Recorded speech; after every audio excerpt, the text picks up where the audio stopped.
ngano makuru nkago abakazi mu district ya Shema bahijurwa kutwara ebyo biyonjo nkacikuru ebyo nabigambirwa omuhumuriza Safira Nasi mu bwabire nabugana habakazi omuri Kakindo Town Council omu district ya Shema. Omushiija yashango ryo murofa nakwanga tumukucumanya abantu mwe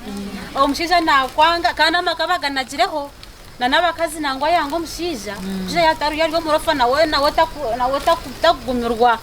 so mwena ni pabura abakazi ntumukuma obuyonjo kandi ebintu ebingi tuza kuvireta obwemisombo y'abakazi y'abashiija tushemeza abantu bitu bashema. Abakazi nabajaranwa enshonga y'obworo mu maka gabo niyo baretira obuzibu nkobu. Oshango omukazi ko kuba ryo murofa ahi warabonuka umuntu ayebuza ngo ntanuka ki kuriya noboti otategire otanabire ebintu nkebyo mbwe n'abakazi nanimba habura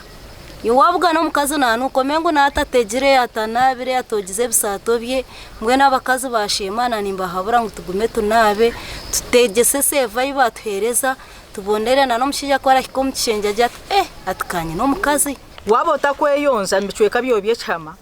woyi no mushizo ryo mufumbo mushija nakusigaho aza kuronda kuri y'abakazi abaruku basa kweyonza kureba ngo barya mutindo murungi nabwo cyo nanimpa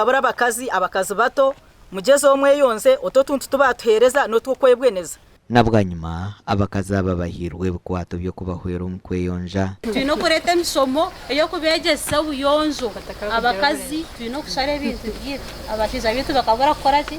bakabura kugenda twokukiri amakuru agagasha kwa Richard nahawe na Michael atwakire.